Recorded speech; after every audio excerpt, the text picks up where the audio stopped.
J'ai appris récemment le décès, je viens juste d'apprendre plutôt cet après-midi le décès de l'ancien commissaire de la NBA, David Stern.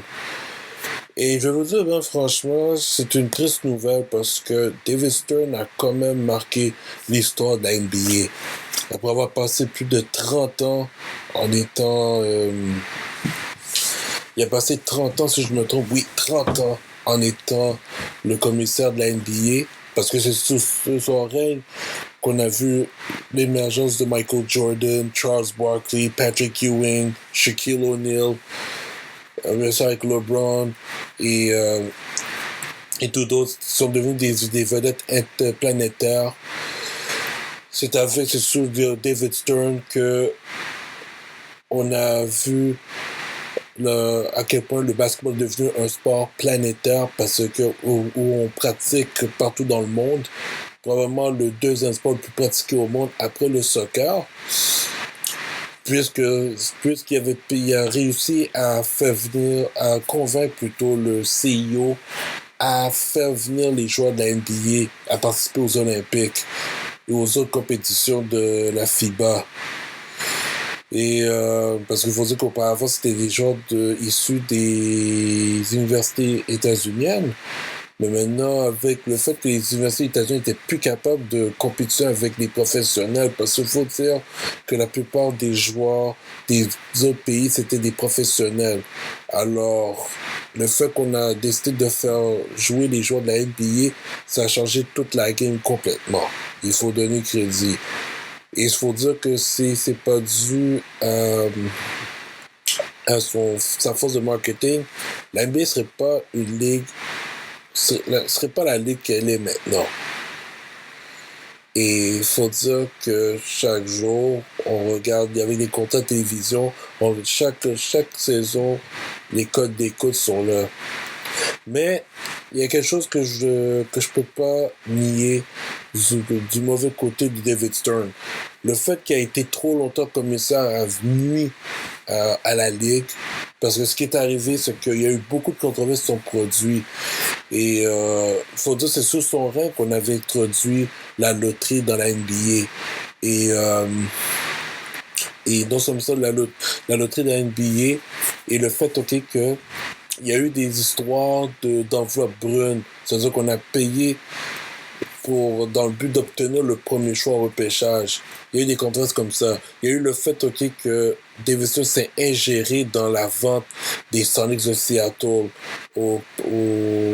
à l'actuel propriétaire Trey Bennett, qui vient d'Oklahoma City, qui a déménagé l'équipe à Oklahoma City, qui est devenu maintenant le Thunder. Et ça, il y a eu l'ingérence de David Stern parce que les Sonics parce que la population de Seattle voulait garder les Sonics. Et je sais que Howard Schultz, qui était l'ancien président de Starbucks, l'ancien fondateur de Starbucks, qui était l'ancien propriétaire des Sonics, voyait voyait la supercherie, avait tenté une poursuite contre la NBA pour ça, mais ça n'a pas marché parce que malheureusement, ce qui arrive, c'est que il y a beaucoup de... Étant donné que Davidson est un avocat de formation, il avait réussi à manœuvrer la situation pour s'assurer que la NBA reste avec cette décision de forcer le déménagement de l'équipe à Oklahoma City. Et ça, j'ai trouvé ça un peu malheureux. Parce que les Sonics, c'est une équipe que j'aimais beaucoup. En tout cas, il y a eu aussi l'échange qui a été avorté par la Ligue. Parce que l'échange qui aurait amené qui aurait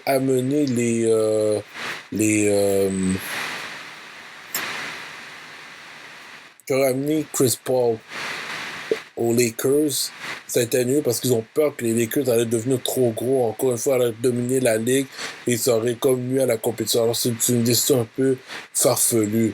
Et beaucoup de gens, ils étaient énervés contre David Stern parce qu'on croit que David Stern était pro équipe de l'Est, ce que je trouve un peu étrange. Parce que quand tu regardes les repêchages ces derniers temps, les premiers choix tout le temps allés dans les équipes de l'Ouest. La majorité est dans l'équipe de l'Ouest. Surtout avec Adam Silver, on voit que l'équipe s'en va vers l'équipe de de l'Ouest. Tout le temps, ça favorise tout le temps l'Ouest. On dit que l'Ouest est toujours l'équipe qui est favorisée. Mais là, il commence à avoir une sorte de balance qui est en train de se faire. Mais en tout cas. Puis il faut dire que c'est sous Davidson qu'on a introduit le dress code. Ce que je trouve ça un peu ridicule parce qu'à l'époque, il n'y avait pas d'histoire de dress code. Les joueurs s'habillaient bien, s'habillaient comme ils veulent, mais depuis ils étaient présentables, il n'y avait pas de problème. Mais c'est à cause de Allen Iverson que tout a changé parce qu'Allen Iverson s'habillait comme un artiste de hip-hop. Et ça a comme déplu à David Stern. Puis c'est là qu'ils ont introduit le dress code, parce que je trouve ça un peu totalement ridicule, malhonnête et voire raciste. Puis il faut dire également que c'est sous son règne qu'il y a eu des histoires de blackballing, comme on dit.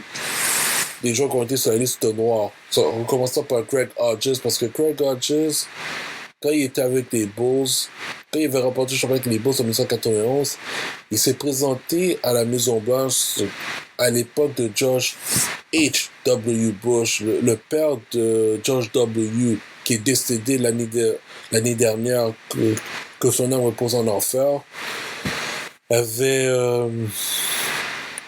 dit à David Stern de plus faire jouer Craig Hodges à cause qu'il portait un dashiki tout ça qui représente qui représente les origines africaines, et ça c'est la D+, qui démontre le racisme de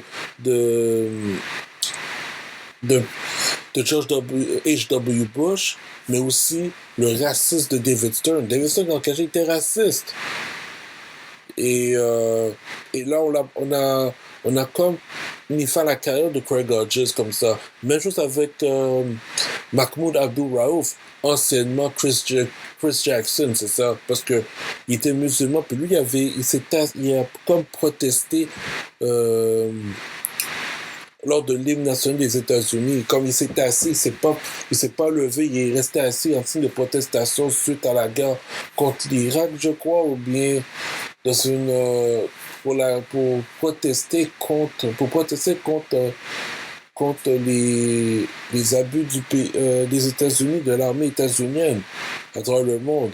Et à cause de ça, on a mis face à la carrière de façon abrupte. C'est un peu similaire à ce qu'on voit avec Colin Kaepernick et le président Trump. Alors c'est ça. Alors ça montre que il y avait des côtés qu'on a découvert de Davidson qu'on n'avait jamais vu auparavant, qui montraient à quel point il était raciste en cachette, il était un bon genre raciste. Et une chose que j'ai découvert aussi, je savais vraiment pas que le gars était un CFR. Alors, là, je comprends pourquoi il avait réussi à transformer la Ligue en étant une entité sportive planétaire.